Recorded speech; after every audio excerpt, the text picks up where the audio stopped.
उत्तर प्रदेश में समाजवादी पार्टी की स्थिति अब एक ऐसे व्यक्ति के समान हो गई है जो कहीं नहीं जाने की यात्रा कर रहा है। समाजवादी पार्टी प्रमुख अखिलेश यादव के राजनीतिक दुश्मन जहां तेजी से आक्रामक होते जा रहे हैं, अब वही उनके दोस्त भी उन पर तंज कस रहे हैं। उन्हीं के पार्टी के नेता उनकी नीतियों की आलोचना कर रहे हैं और उनका परिवार भी उनसे कम नाराज नहीं है। अखिलेश के लिए आने वाले महीने में सबसे बड़ी चुनौती ये है कि अपने परिवार और अपनी पार्टी को एक साथ रखें। अखिलेश यादव हाल के विधानसभा चुनावों में अपनी जीत को लेकर आश्वस्त थे, लेकिन नतीजे कुछ और ही साबित हुए। वहां उनके लिए एक यात्रा समाप्त हुई और दूसरी अभी शुरू हुई है, और खास बात यह है कि ये यात्रा पिछली वाली से भी कठिन होने वाली है।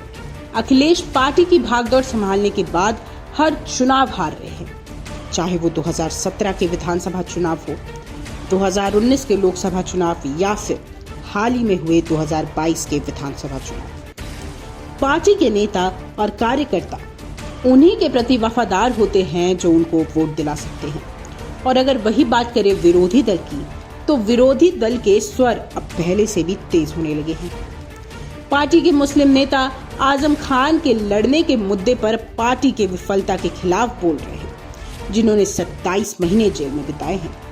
विधानसभा चुनावों में टिकट वितरण, फिर राज्यसभा और विधान परिषद चुनावों ने भी आलोचकों को मुखर कर रख दिया है। अखिलेश को अपनी पार्टी से पलायन को रोकने के लिए ओवर टाइम काम करना होगा। समाजवादी पार्टी में पहले ही टर्न कोट यानी एक दल से दूसरे दल में जाने वाले नेता भरे हुए हैं, और इस बात की कोई गारंटी नहीं है कि ऐसे तत्व फिर से पीछे नहीं हटेंगे। और दिलचस्प की बात एक ये है कि ये टर्न कोट सपा के उम्मीद से कम प्रदर्शन का एक प्रमुख कारण है। जब टिकट बंटवारे की बात आती है तो अखिलेश यादव ने अपने वफादार पार्टी के लोगों के बजाय बाहरी लोगों को, और इसके कारण उनके कार्यकर्ता उनसे नाराज भी हुए। स्वामी प्रसाद मौर्य और धर्म सिंह सैनी, जो दोनों ही भाजपा से आए थे, उनकी हार इसका एक उदाहरण है। वहीं सवर्णों के प्रति अखिलेश यादव की रणनीति देखने लायक रही थी। चुनाव के बीच अखिलेश यादव ने प्रतापगढ़ में कहा था कि राजा भैया कौन है। अवैध क्षेत्र में कम से कम 6 जिलों में राजा भैया ठाकुर समुदाय के लिए एक प्रतीक है। अखिलेश यादव की ये अनावश्यक टिप्पणी ने ये सुनिश्चित किया कि ठाकुरों ने समाजवादी पार्टी को वोट और समर्थन नहीं दिया, जिससे अरविंद सिंह गोप जैसे सपा के अपने ठाकुर नेता की हार हुई।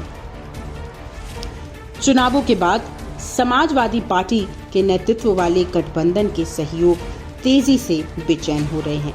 हालांकि ये अपेक्षित भी था, क्योंकि असफलता के कुछ ही मित्र होते हैं, जबकि सफलता के बहुत से मित्र होते हैं। महान दल के अध्यक्ष केशव प्रसाद मौर्य पहले ही सपा से नाता तोड़ चुके हैं। उन्होंने अखिलेश के अहंकार को बड़ा कारण बताया था। जनवादी पार्टी के प्रमुख संजय चौहान भी सपा प्रमुख के संवाद नहीं करने और अहंकार की बात की। कभी अखिलेश यादव के बहुत बड़े समर्थक रहे सुहेलदेव भारतीय समाज पार्टी के नेता ओम प्रकाश राजभर भी अब ये दावा कर रहे हैं कि सपा प्रमुख को अपनी वातानुकूलित ड्राइंग रूम की राजनीति छोड़नी होगी। सहयोगी स्पष्ट रूप से सपा के साथ अपना गठबंधन जारी रखने के मूड में नहीं है और केवल अपने रास्ते में आने के बेहतर अवसरों की प्रतीक्षा कर रहे हैं। अब एकमात्र सहयोगी जिसने अखिलेश यादव और उनकी पार्टी के खिलाफ एक शब्द नहीं बोला है, वो है राष्ट्रीय लोकदल। राष्ट्रीय लोकदल बेहद सावधानी से चल रहा है। सूत्रों का ये कहना है कि राष्ट्रीय लोकदल के प्रमुख जयंत चौधरी सपा का साथ तब तक नहीं छोड़ेंगे जब तक उन्हें एक बेहतर और अधिक विश्वसनीय सहयोगी नहीं मिल जाता। इस संबंध में एक राजनीतिक विश्लेषक ने ये कहा कि राष्ट्रीय लोकदल जनता की है, बीजेपी के साथ गठबंधन उनके लिए काम नहीं करेगा। किसान अभी भी बीजेपी से परेशान है और अग्निपथ विवाद ने युवाओं को परेशान कर रखा है। जयंत युवा पंचायत कर रहे हैं और वह उनके मूड को महसूस कर सकते हैं। वह अपने पत्ते अच्छे से खेल रहे हैं और जमीनी स्तर पर नई दिल्ली तक पार्टी को मजबूत करने की कोशिश कर रहे हैं। ऐसे में समाजवादी पार्टी और अखिलेश यादव खुद को और मजबूत करने के लिए अगली कौन सी रणनीति बनाएंगे, ये तो समय आने पर ही पता चलेगा। डेस्क रिपोर्ट, न्यूज नशा। और आप हमसे जुड़े रहने के लिए सब्सक्राइब करें YouTube पर, फॉलो करें Twitter पर और लाइक करें Facebook पर। और ज्यादा जानकारी के लिए आपको टाइप करना होगा सिर्फ न्यूज नशा।